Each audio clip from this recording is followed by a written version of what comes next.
Adelante.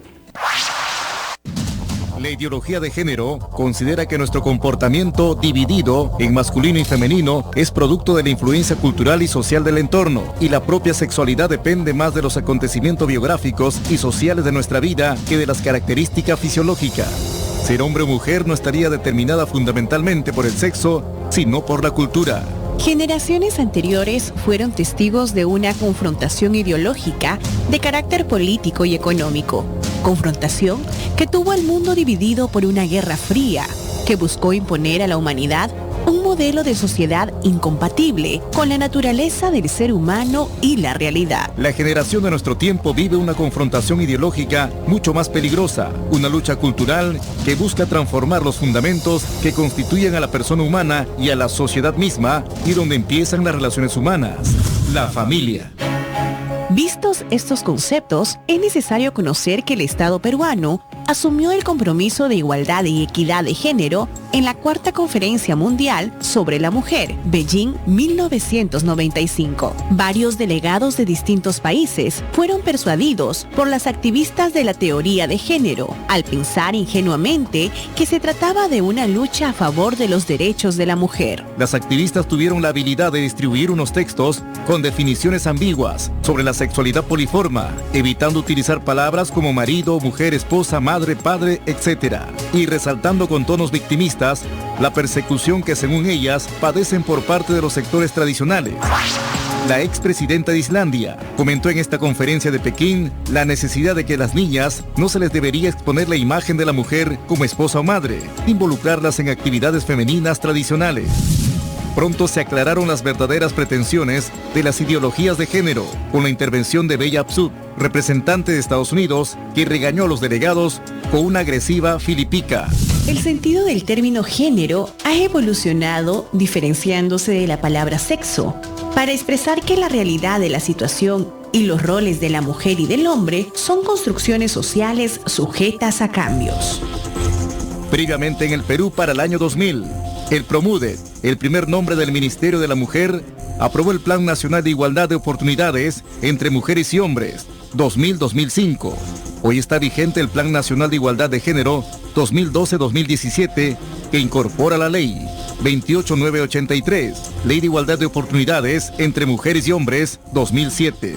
Actualmente, diferentes bancadas intentaron aprobar proyectos de ley donde incluían la ideología de género, pero estas fueron derogadas. Ejemplo claro de la Ley Mordaza, Decreto Legislativo 1323. Que fue derogado en histórica votación del Congreso, norma que pretendía crear derechos especiales para personas LGTB y limitaba libertad de expresión. Fue introducida de contrabando por PPK a través de facultades delegadas. Uno de los decretos observados fue el 1267, Ley de la Policía Nacional del Perú, que regula la protección de los derechos de las personas, privilegiando a la población en riesgo, incluyendo el enfoque de género. Este extremo de la norma fue rechazado por mayoría de este grupo de trabajo. En la misma línea aprobaron la modificación de otro artículo del Decreto Legislativo 1325 que declara en emergencia el sistema penitenciario y que contempla un tratamiento especializado e integral para la población vulnerable de los penales, en particular por razones de identidad de género y orientación sexual. Similar suerte corrió el Decreto Legislativo 1348. Aquí también se acordó eliminar el artículo 13, que desarrolla el enfoque de género y buscaba garantizar situaciones de discriminación por razones de identidad de género y orientación sexual. En declaraciones a la prensa, el presidente de esta comisión, Miguel Torres, sostuvo que el Poder Ejecutivo quiso regular el enfoque de género por contrabando, pues, según dijo, el Congreso no otorgó facultades para legislar sobre este tema. En vista de las leyes derogadas, diferentes congresistas inconformes han presentado nuevos proyectos de ley que vulneran el concepto de hombre-mujer, como las propuestas 961 y 718, que se enfocan en el matrimonio civil igualitario y unión civil entre personas del mismo sexo, respectivamente presentados por parlamentarios del Frente Amplio y Peruanos por el Cambio. Además, proyecto de ley como el 1209 propone modificar los artículos 46, 323 del Código Penal, referente a penalizar diversas formas de discriminación siempre orientadas a promover la ideología de género.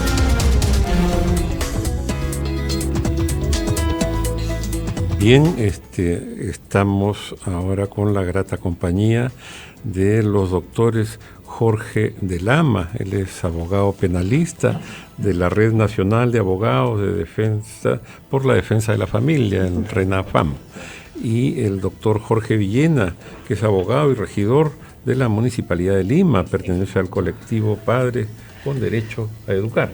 Así es. Peruanos por la Igualdad, en realidad. Peruanos por la Igualdad. Sí. ¿No es Padres con Derecho a Educar? No, yo estoy en Peruanos por la Igualdad. Peruanos por la Igualdad. Bueno, estamos igual, creo que el mismo objetivo tienen con diferentes nombres. Hay miembros de ambos, sí, en ambos grupos, ¿no? Bien, están aquí los invitados. Vamos a estar en esta mañana desarrollando este tema sobre ideología, y algunos que recién pueden estarse conectando a través de nuestras redes sociales, pueden dejar sus preguntas, pueden dejar sus comentarios, pero también hay otro sector de la población quienes se preguntan qué tiene que ver la ideología de género con la cultura, con la sociedad. Pues tiene como objetivo quebrar la integridad del ser humano, perder la dignidad, quebrantar su dignidad y despojarlo, por supuesto, de todos estos derechos. ¿Qué le parece si en este momento también están ingresando otros invitados que tenemos en esta mañana? Procedemos a la presentación respectiva y comenzamos a hablar. ¿Qué le parece, don Francisco? Sí, es Juliana Calambroyo, que es del colectivo Peruanos por la Igualdad. Le damos la más cordial bienvenida también. Sí, vamos a comenzar con las damas, con Juliana. Y estábamos retomando el tema de la ideología de género, porque un poco que lo habíamos abandonado con la ocurrencia, el desastre del fenómeno del niño costero y bueno, pero ahora tenemos que hacer un retomar el tema, porque en el Ministerio de Educación, pese a que en el Ministerio de Educación han adoptado hace poco una corrección a la ley del deporte, donde habían introducido esto del género, y claro, eso había desatado inmediatamente reacciones que ya la llevaban a la ministra de Loreja, al Congreso, a que dé explicaciones. Entonces corrigieron rápidamente esa ley, pero en el currículo escolar continúa, ¿no?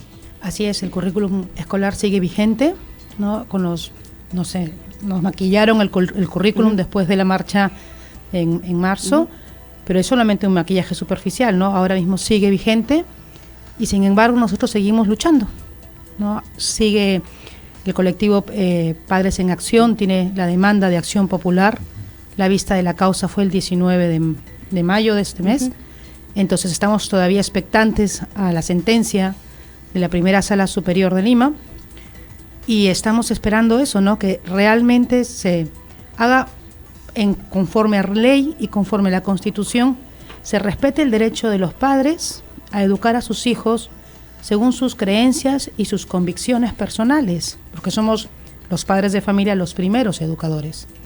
Y como bien señala don Francisco, es que efectivamente hemos hecho una pausa porque había que atender la coyuntura nacional. Claro que sí. Porque nuestros hermanos del norte necesitaban de nuestro apoyo, y porque además aquí en Lima también vivimos los desastres naturales que pegaron fuerte. Pero ya cuando ha empezado la calma otra vez y el correr político, es que no tenemos que dejar de luchar. Claro que sí. La batalla está ahí y es nuestro deber como padres, como peruanos, como ciudadanos activos, no permitir que se introduzca una ideología tan nefasta para la sociedad como es la ideología de género, ¿no? Que además en el currículum pues está empapado de ideología de género. Este es un gran reto ciudadano en defensa de la integridad y los derechos de nuestros niños, así que no podemos tomar ahora sí ni una pausa y seguir adelante. Quise ver hace unos días el video completo de la vista de la causa, pero justamente de la misma página oficial de TV Justicia, pero estaba eliminado. Pude ver que no recuerdo en cuál de los colectivos habían colgado solamente 12 minutos cuando expuso el abogado que lleva la causa, el doctor Balmaceda.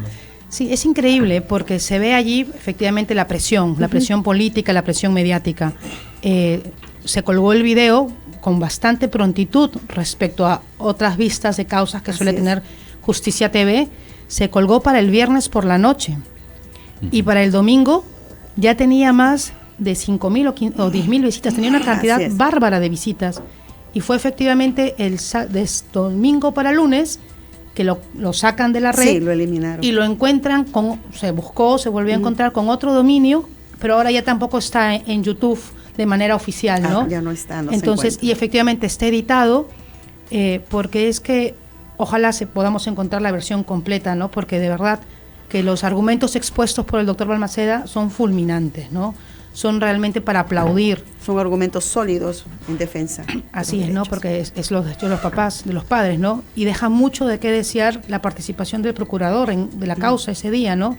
Que rebajó la participación de los padres de familia al mero hecho de hacer tareas por las tardes con nuestros hijos, ¿no? Y que nuestra participación tiene que ser con las APAFAS para organizar los días de la madre y las actividades propias del colegio. Entonces, eso era, yo estuve en la audiencia, era increíble escuchar esa bajeza de argumentos cuando la Constitución es clara, la ley de educación es clara. Los padres de familia tenemos el deber y el derecho de participar en el proceso educativo y de participar en la confección de las políticas públicas educativas. Pero mire qué curioso, si usted menciona que rebajar el acto, en todo caso la participación de los padres con los hijos, es cierto, es nuestro deber de alguna manera estar comunicados y saber de las actividades que puedan haber en el colegio, pero se está quitando el derecho que tenemos en la educación de los hijos. O sea, él se enfocó más en el deber más que en el derecho. Es muy importante que los papás intervengamos en la educación de nuestros hijos, acompañémoslos en las tareas, ¿no? En la comunicación directa con el colegio, efectivamente, pero no es ese nuestro único derecho. Tenemos por ley el derecho de participar en la confección de políticas educativas, y el Currículum Nacional Básico es el instrumento, insignia de la política educativa en la educación básica regular en nuestro país. Entonces, que no se le haya consultado a los padres de familia es una omisión gravísima de parte del Ministerio de Educación. Y si bien es cierto, no hay un antecedente histórico, también es verdad que nunca ha habido una intromisión tan grande por parte del Ministerio de Educación como con este currículum.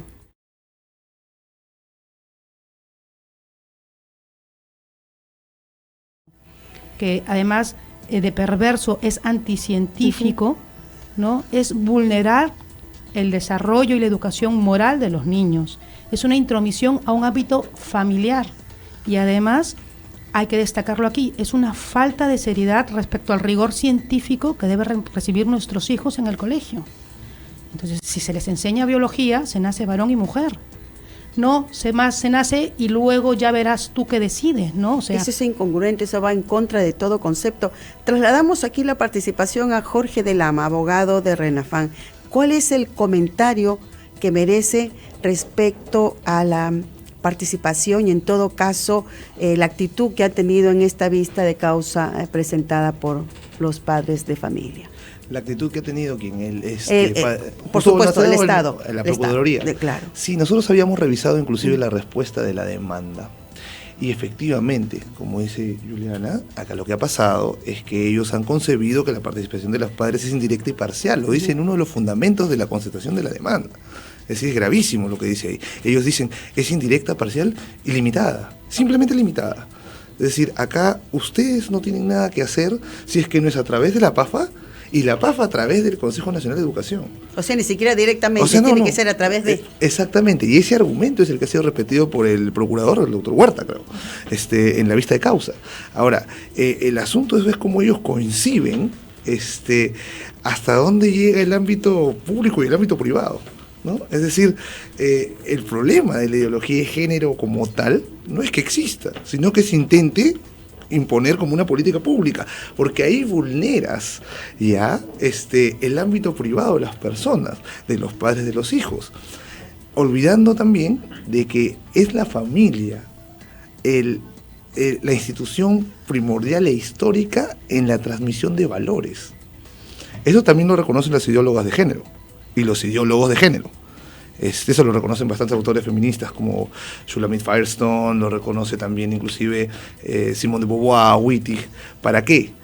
Para decirte que es ahí donde tienen que atacar. Entonces para nosotros es sorprendente porque también estuvieron miembros de la RENAFAM en la vista de causa, que el Estado peruano haya tomado para sí ese mismo criterio de los ideólogos de género respecto de los derechos de los padres. Ahora, los derechos de los padres no los entiendo yo como un colectivo, sino como algo individual. Por supuesto. Exacto. Es inherente a la persona, exacto, no estamos hablando de grupos. Exacto. Y entendiéndolo así, yo parafraseo una frase de Ayn Rand, que es es filósofa, una pensadora y también que ha escrito sobre economía el tema. Ella dice bien claro que no se puede hablar de defensa de la minoría cuando se vulneran los derechos del individuo, que es la más pequeña minoría que existe. En ese sentido, un padre y las convicciones que tiene un padre deben ser igualmente respetadas, si no, no estamos hablando de derechos de minoría. ¿A qué voy con esto? Voy a que se está vulnerando el derecho individual de las personas con el supuesto de defender una minoría. Con el supuesto de, cuando no es necesario, no es condición necesaria para defender o crear leyes de tolerancia en general, entrando a tallar en lo que le corresponde a cada padre con respecto a sus hijos. Naturalmente. Quiero salir de una duda. En un programa anterior estuvimos hablando respecto también a otra de las cosas en que no se llevaba una parcialidad en el proceso en cuanto a la vista de la causa por los jueces que veían. En cuanto, si tenían que recusar, creo, a un juez de la vista. ¿Qué hay de esto? Bueno, lo que pasa es que la presidenta de la sala entró en un periodo de licencia, ¿sí? Entonces, mientras duró su licencia, el reemplazo que se puso en la sala, porque siempre tienen que estar los tres, así es, además se designó a un juez que nosotros cuestionábamos mucho por su participación directa con Yusdem. Claro, ¿no? Es la organización donde están Exacto, adoctrinando a favor de la ideología. Así es, pero dentro del Poder Judicial, ¿no? Sí. Pero bueno, pues al final la jueza, la presidenta, terminó su licencia los primeros días de mayo y se reincorporó a ser parte, otra vez miembro de la sala y además en su calidad de presidenta, y efectivamente retomó el caso, ¿no? La vista de la acción popular.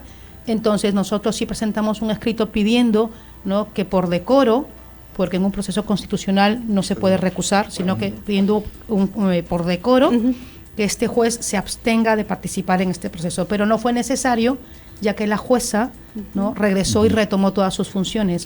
Yo quería hacer un comentario respecto también a la participación del Estado. El Estado se está olvidando que su labor es subsidiaria. Exacto. Entonces, se ha perdido de foco la idea de que el Estado es subsidiario a la familia. No es el primer agente educador y no es el garante de la educación. Entonces, sin embargo, en la exposición de los alegatos del procurador, ¿no?, sonaba que el Estado era el papá Estado totalitario que tiene que ver y velar por la educación de cada uno de los ciudadanos, donde quedamos los padres de familia, donde queda la familia peruana. ¿Dónde queda la Constitución? Donde quedan nuestras leyes, porque además la Carta Magna es el reflejo de nuestra sociedad, de nuestro pueblo. Entonces, contravenir de manera inconstitucional la Carta Magna es contravenir el sentir del pueblo, ¿no?, que somos familiares. O sea, además, el Perú tiene raíces cristianas y somos un país de familia. Además, promueve y protege la familia y deja en primer lugar al padre para educando. Don Francisco, creo que le damos una oportunidad de hablar aquí al doctor Jorge Villena. Jorge Villena, y creo que lo habíamos conversado y yo volveré a decirlo, si es necesario mil veces la diré, y es que la Declaración Universal de los Derechos Humanos dice, acá lo estoy leyendo, en su artículo 26, inciso 3, los padres tendrán derecho preferente a escoger el tipo de educación que habrá de darse a sus hijos, ¿no? No dice que a través ni siquiera de APAFAS, ¿no? O sea, cada padre de familia tiene derecho a escoger, ¿no?, el tipo de educación y los padres de familia se pronunciaron pues masivamente, salieron a las calles como nunca se ha visto una manifestación pública de esa dimensión, pero el gobierno actúa igual que el gobierno de Nicolás Maduro, o sea, no escucha al pueblo. Yo creo que hay una gran influencia ideológica que ha querido distorsionar la realidad, y esa es la peculiaridad de una ideología. La ideología pretende explicar el todo a partir de una idea. Entonces todos estos fenómenos que vienen a ocurrir pretenden que la realidad le dé validez a una idea, una ideología, una serie de conceptos que no están pues en compatibilidad con la realidad. Entonces este grupo de personas o estas ideologías, tanto políticas, económicas o ahora culturales, lo que pretenden de alguna manera es un proyecto político. O sea, las ideologías distorsionan la realidad no en función a la verdad, sino en función al poder. Ese es el propósito de las ideologías. En el plano, digamos, filosófico, ¿no? En el plano político, las ideologías pues son democracia cristiana, socialdemocracia, socialismo, que son otro nivel de análisis, ¿no? Otro nivel conceptual. Pero en lo ideológico, en lo que estamos enfrentando ahora, es una batalla mucho más dura que la que enfrentaron nuestras generaciones anteriores, en la que la ideología predominante o que intentaba modificar esta visión de la realidad, que es el marxismo, intentó implantar en la sociedad un modelo igualitario, forzando a la gente a eso. En Peruanos por la Igualdad lo que queremos es reivindicar justamente ese concepto de igualdad. ¿Por qué queremos igualdad? Porque no somos iguales, pues, somos diferentes. Y queremos ser iguales ante la ley, que nos vean iguales ante la ley y que todos en ese aspecto seamos tratados igual. Pero no nos pueden hacer igual porque tú no puedes tratar igual a lo que no es igual. Es algo que es tan evidente. La igualdad per se no existe. La única forma de medir la igualdad es la desigualdad, los grados de desigualdad.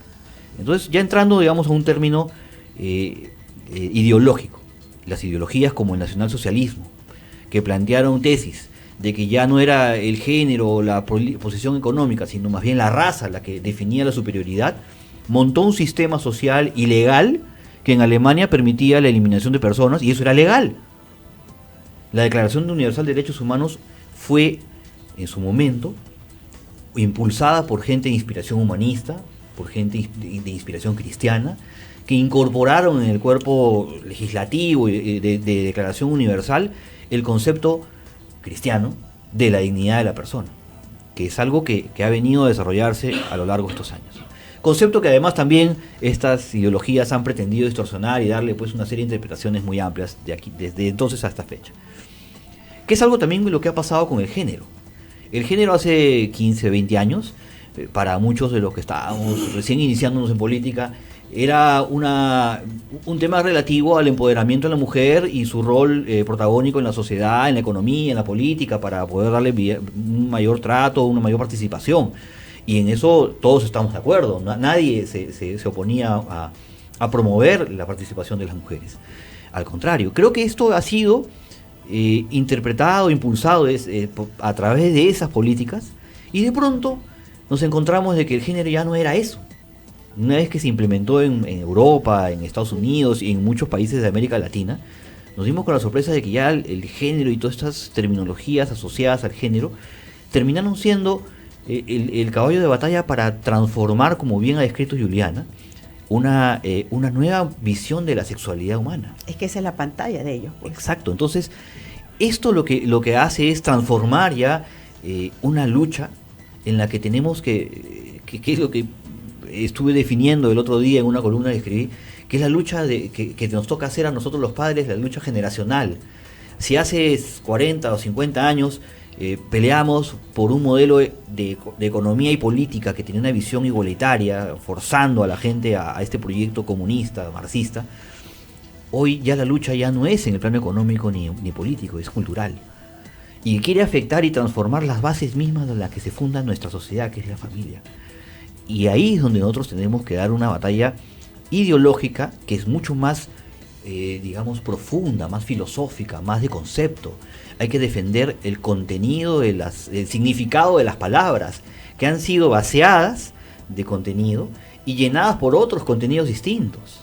Y no más que distintos, es en contra de claro, lo que es natural. Tenemos una batalla que se ha generado a través de esta neolengua, ¿no? Que justo hoy día se está haciendo un evento en el Congreso a estas horas, ¿no? Sobre cómo hacer que los derechos sexuales contemplen la interrupción del embarazo.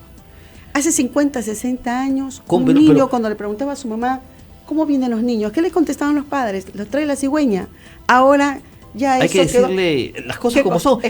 Pero dando el ejemplo a lo que venía diciendo, ¿cómo se interrumpe algo? Una interrupción, por definición, es algo que tú detienes un momento, le pones pausa y luego se retoma.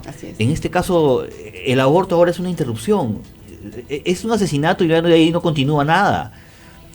A ese nivel de detalle, de conceptos, es una lucha por la verdad, por el sentido común, por lo que es lógico, por lo que es obvio, que las personas nacemos, llegamos al mundo sexuados, hombre o mujer, y cualquier afinidad o afecto que tienen todo el derecho de existir y de expresarse, no tiene por qué modificar la naturaleza de nuestra sociedad, ¿no? Pero ¿y con quién luchas si es que convocas a un conversatorio con la ministra y cuando le haces estas observaciones, la ministra se para y se va, ¿no? O sea, no hay se lava las manos, ¿no? O sea, si ella es la que decide finalmente las cosas y se da la vuelta y se va. O sea, la actitud de los ministros del actual gobierno es incomprensible, porque además un gobierno tan débil se abre un frente importante que no es con partidos, no es con grupos de poder económico o mediático, es con las familias. Están atacando la creencia de las familias, y yo creo que ya hay que ponerle un pare a esto. Pero no solamente porque la gente tiene derecho, el Estado es la expresión política de la nación. La nación somos todos nosotros. No nos pueden a nosotros privar o incluso hasta denostar por expresar nuestra forma de pensar, nuestras tradiciones, nuestra fe. Ya basta de que nos digan a nosotros que porque tenemos fe es una cosa que proscrita, que hay que ocultarla o que es algo malo. Pueden no estar de acuerdo, pero respetarla. La religión o la fe, la creencia o el cristianismo de la población peruana es una de las pocas cosas que integra una asociación tan diversa y a veces muy resquebrajada como la nuestra. Y creo que las únicas cosas que unen a los peruanos cultural y socialmente es eso. Y contra eso también quieren destruir o quieren ir en contra de eso. Yo creo que eso es un grave error de los políticos. Por supuesto que sí, tenemos que aprender a respetar la opinión, aunque no podamos estar de acuerdo con ello. Respeto tu opinión, tu idea, porque eso es ideología de género, pero no va a pretender que esa idea tenga un derecho. El derecho es inherente a la persona, no a la idea que tenga la persona. Son las 12 del día con 39 minutos, nos vamos a una breve pausa y seguimos con este interesantísimo tema.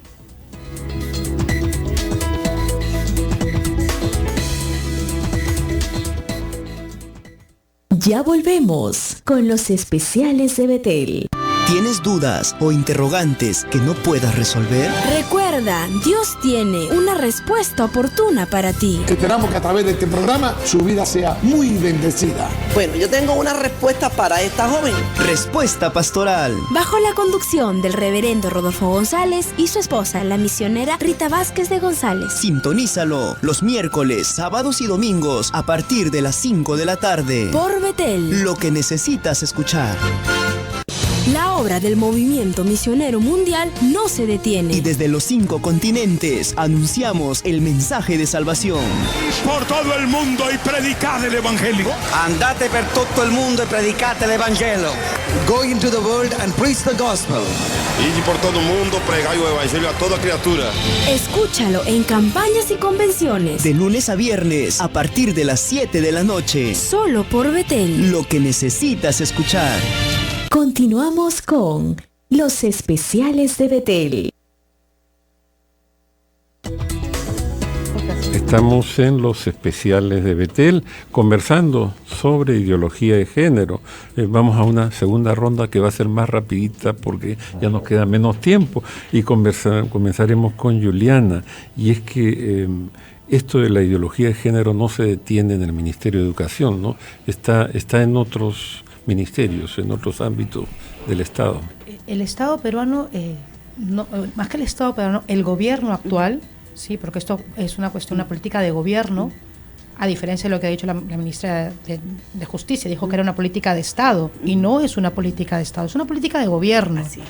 Entonces, tenemos en el sector salud, por ejemplo, ¿no?, la ideología de género, y no hay dinero para el dengue en el norte, no hay dinero para las medicinas del cáncer en el INEI, pero sí va a haber una partida de dinero para las operaciones y mutilaciones de miembros sanos de personas con una disforia de género, ¿no?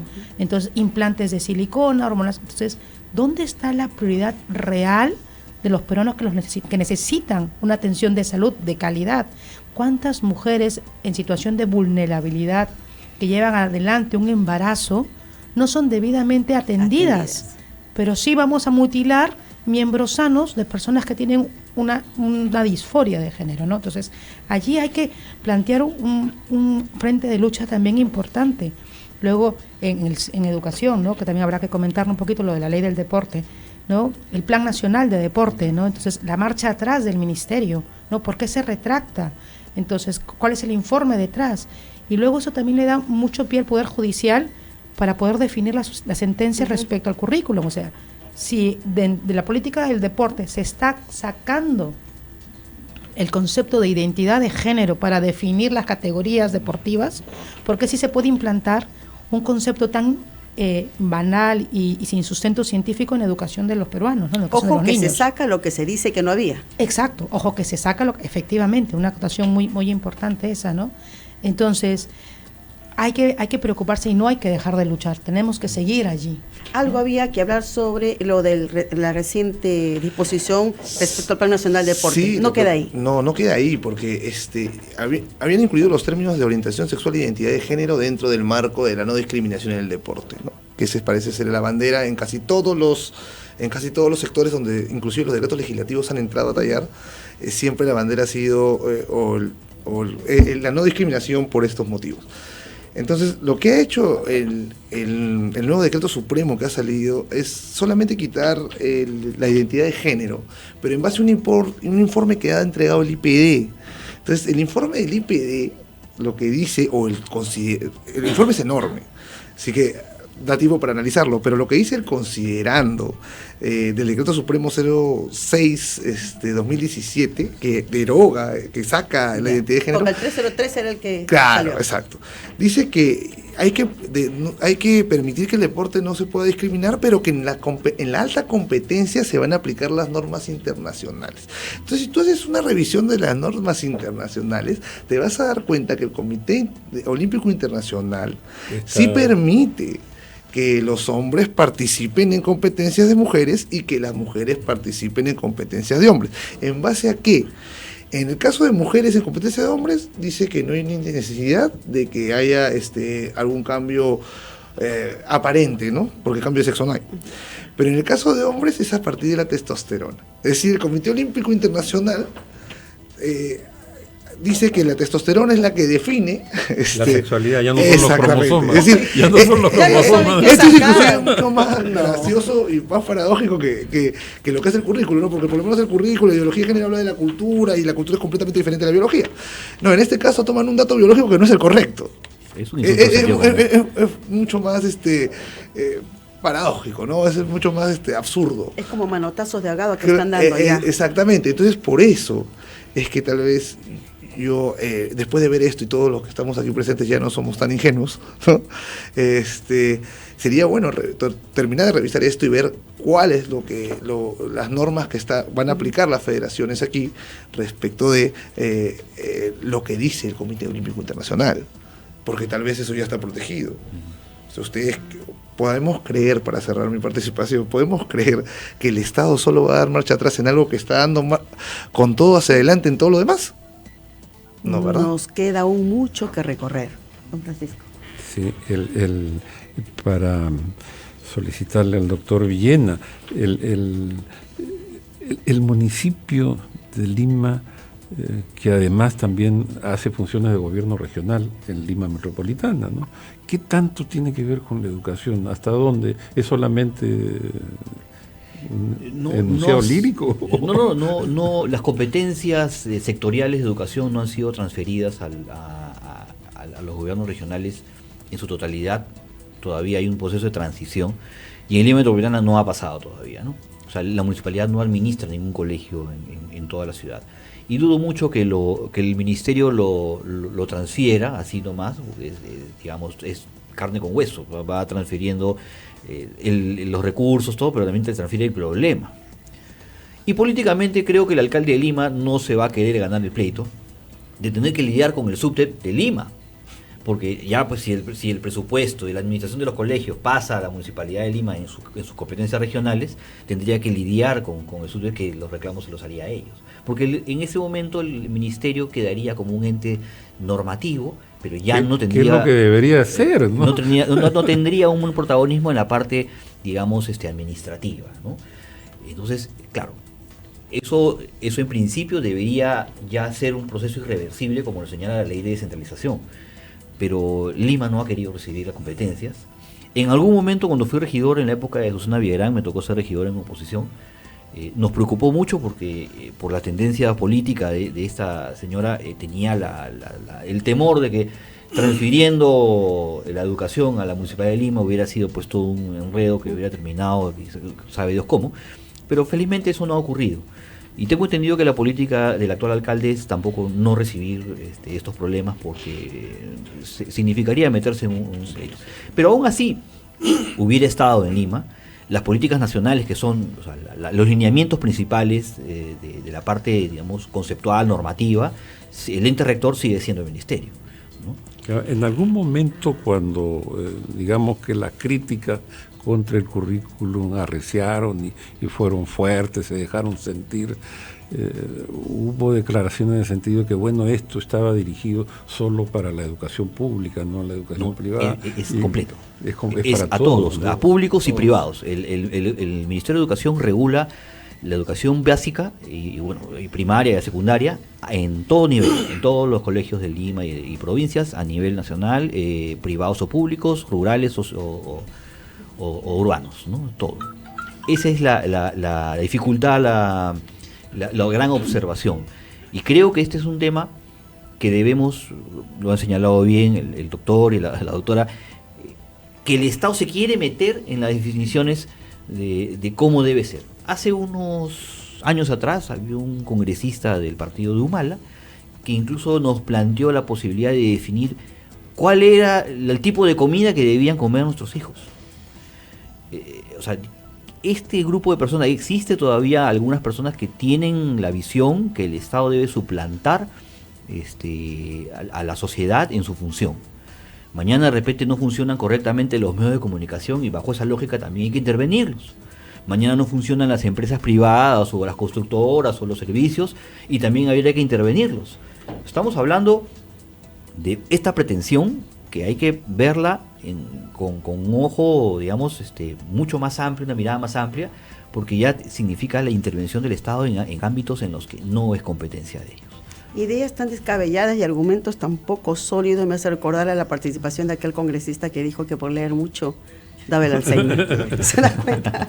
Dios mío, algo iba a agregar. Sí, respecto a este punto que comentábamos con Jorge, respecto a los colegios, ¿sí? El currículum nacional de educación básica regular se aplica a todos los colegios. Entonces, con esta visión distinta de la sexualidad humana, con esta ideología de género metida en él, atenta no solamente contra el derecho de los padres a dirigir el proceso educativo, sino que también atenta contra el derecho de los padres a elegir un centro educativo diferenciado y atenta contra la libertad de empresa para poder tener un colegio con ideario. Me explico. Si hay un colegio judío, ¿no? Ahora mismo, él responde a un ideario en función, ¿no?, a su fe. A su creencia. Perfecto. Pero para ese colegio, la ideología de género en el currículum también se tiene que aplicar. Entonces se está violentando. Y ya no te digo si el colegio es cristiano o parroquial, ¿no?, o un colegio, es para todos, ¿no? La semana pasada, hace 10 días, salió la directora de Pronceps a decir, yo no sé, por decirle lo menos, con mucho cinismo, que los padres de familia que teníamos interpuesta la demanda, no sé de qué nos preocupábamos si nuestros hijos no estaban en un colegio nacional sino particular. Nos preocupamos porque somos ciudadanos comprometidos con nuestro país. Claro que sí. O sea, ¿qué pasa? Que los niños de educación privada son de una categoría mayor y los de educación nacional son de otra categoría. No, señores. Queremos una educación de calidad para todos los niños del Perú. Por eso es que estamos batallando contra el currículum. Y este currículum afecta a todos los colegios. Muy desatinada esa declaración, ¿no? Que además se deja ver cómo es que quieren manipular a la opinión pública, ¿no? Queriendo decir que los padres de colegios particulares están preocupados y los de los nacionales, ¿no? Por favor, ¿dónde estamos, no? El argumento es además antidemocrático. Estas pretensiones ideológicas son antidemocráticas. Porque en democracia una persona puede discrepar o podemos coincidir en muchos aspectos, pero lo que yo no puedo hacer es aceptar que me impongan una idea con la cual yo no comparto y encima que me obliguen a promoverla. Yo no puedo hacer eso, eso es antidemocrático. Por eso creo que esta lucha hay que verla y formar a la gente desde los conceptos más elementales, para evitar que se expandan ese tipo de... Es como cuando el Congreso de la República se quiere dar un proyecto de ley, se presenta, se discute, se dictamina, se lleva al Pleno, ese proyecto tiene que ser adecuado a la realidad peruana, pero estas instituciones quieren adecuar un derecho, pedir un derecho de acuerdo a lo que ellos piensan que es en contra de lo natural. Lamentablemente estamos así, pero si todos nos unimos y seguimos adelante en esta lucha incesante, vamos a tener la victoria. Así que agradecemos al doctor Jorge Villena, a Juliana Calambroyo y también Jorge de Lama por estar aquí nuevamente en BT Radio. Estamos seguros de que en una próxima oportunidad vamos a conversar mucho más, porque hay mucho más que dar en este tema, don Francisco. Sí, estamos recién retomando. Yo confío y hago votos por tenerlo pronto a todos ustedes con nosotros. Vete, lo que necesitas escuchar.